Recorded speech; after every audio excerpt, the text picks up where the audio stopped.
What's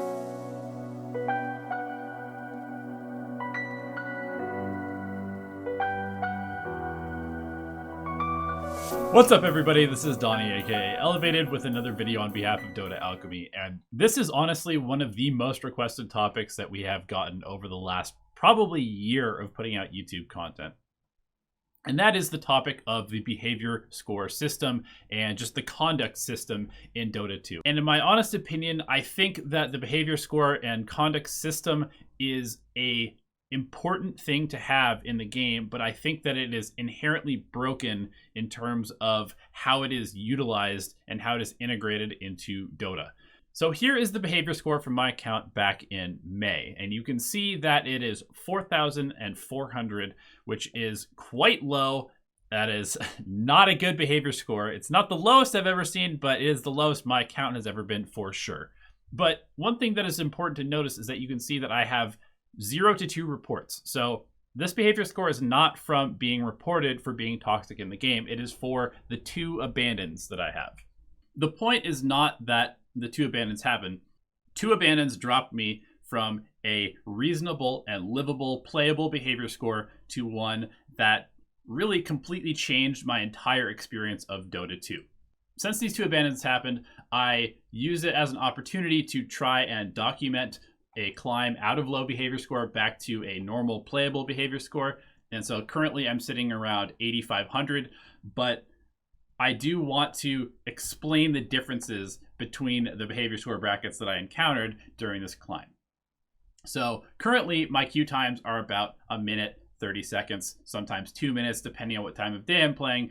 But when I was at 4,000 behavior score, to get a single game of Dota, it took between 10 and 15 minutes on a regular basis, even at peak hours. And that's simply because when you are at low behavior score, Valve and the matchmaking algorithm restricts you to only playing with people that are in your low behavior score as a sort of like shadow punishment, and also to segregate you. It's sort of like a quarantine to quarantine you away from the rest of the population. And I do kind of think that that is a good idea, because toxicity, it really is like a virus. If you are toxic in a game, then you kind of infect everybody else in that game, and you cause them to have a higher chance of being toxic in their next game. And that's a really big problem. That's how toxicity spreads. That's how a community can be ruined by a few toxic players, because if they are infecting everybody else, then those people will also spread the toxicity to even more people. So it's actually really important that the toxic people be quarantined or removed from the general population, so that the general population can have some chance to avoid the toxic virus. I think it took me 1 or 2 behavior score summaries to get out of that very low behavior score bracket.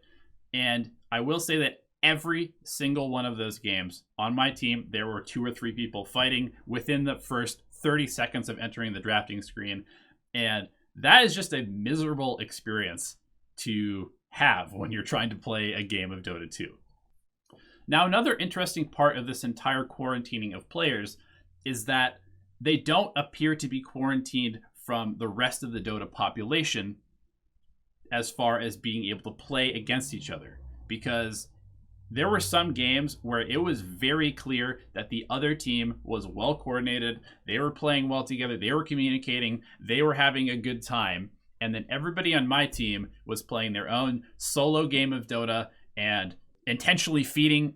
I mean, the things that I saw in the first 10 to 15 games of playing at the 4,000 behavior score bracket were basically low priority, but worse, because when you're in low priority, you generally will try to get out of it. And sure, there's going to be toxic people doing stupid stuff in low priority, but at low behavior score, there is no sort of incentive to play better, because you're still getting to play ranked. It's not like you're being punished by not being able to play ranked and climb MMR.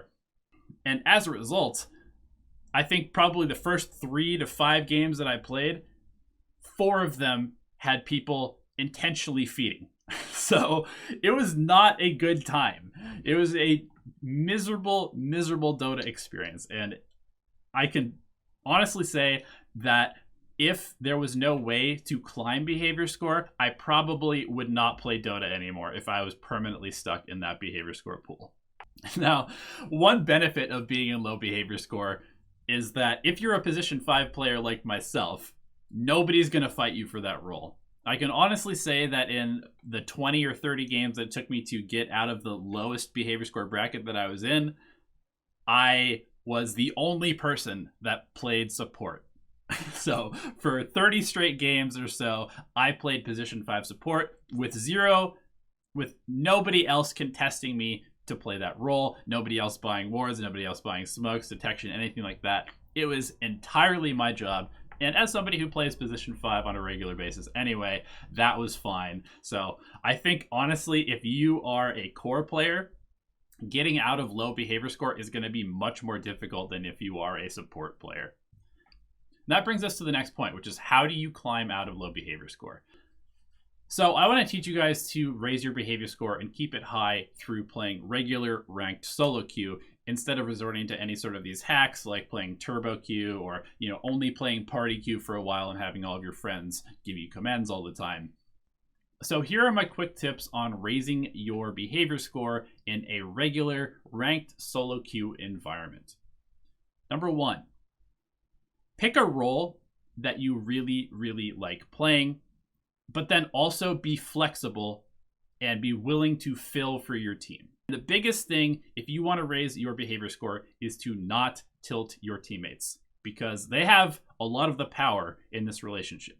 Sure, the other team might sometimes report you, but the vast majority of your reports are going to come from your teammates, and the vast majority of commends are also going to come from your teammates.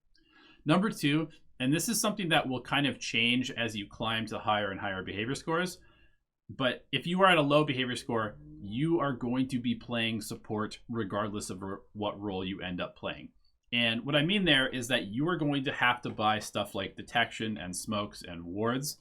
And you can do this in a way that doesn't really impact your game and actually kind of benefits you. Remember that wards are extremely valuable to deward now. So if you find that you are under vision of the enemy team, like they've placed a ward there because you get ganked, or you see them place a ward, just buy a sentry and go deward it because it actually gives you more golden experience than to not do that. Here's the thing.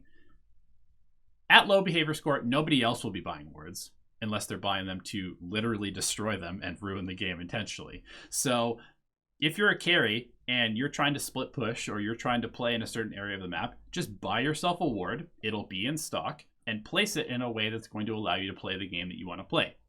You can actually use wards in a very selfish way at low behavior score because nobody else will be using them.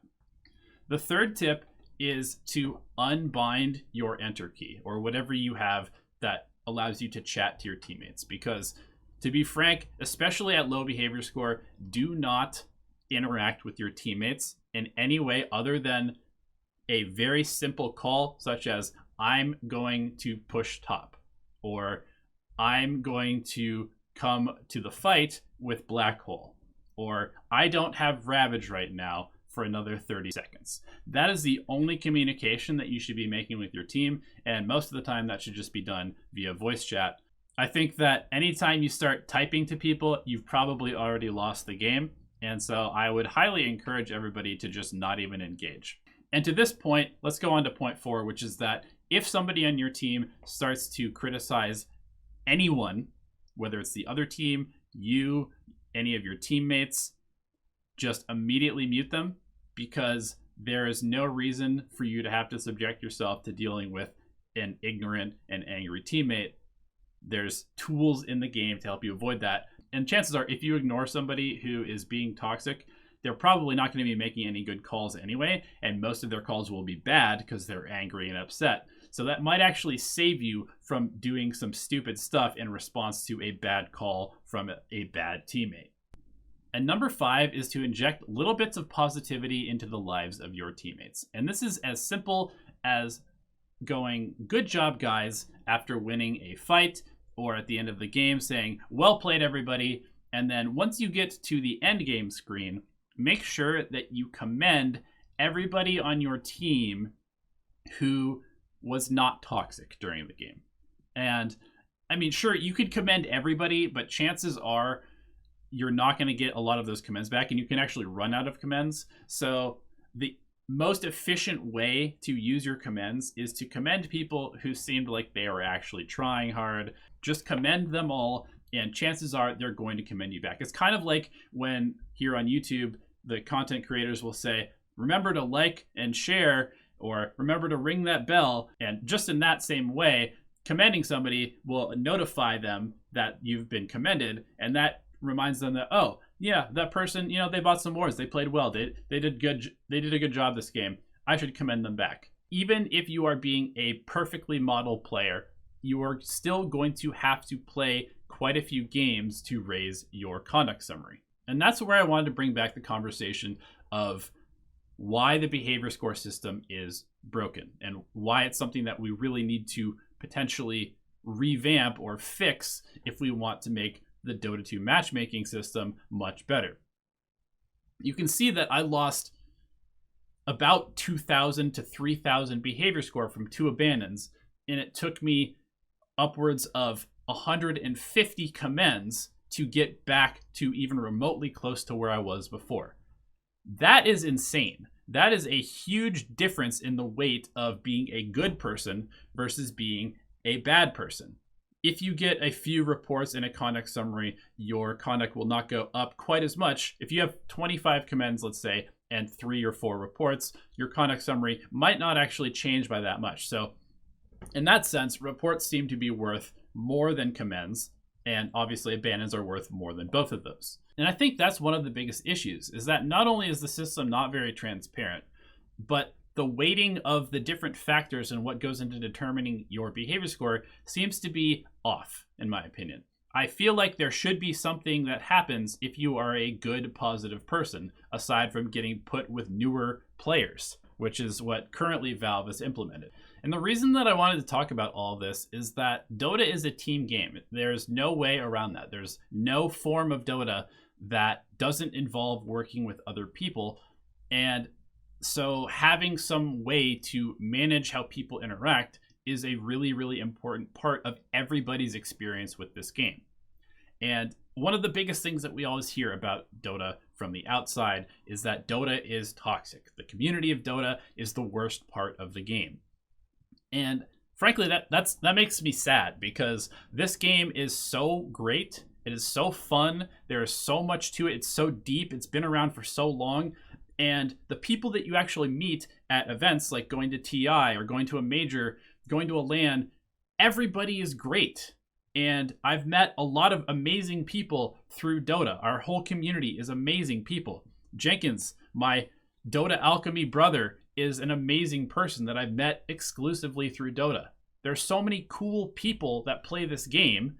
And then there's a few bad eggs that are spreading the toxicity virus, and those are the people that we need to somehow figure out how to work with. And I think it's really important for the sustained health of the game to figure out a way to manage this, because if everybody just continues with the meme of Dota 2 being toxic, the community sucks, then eventually the game will die.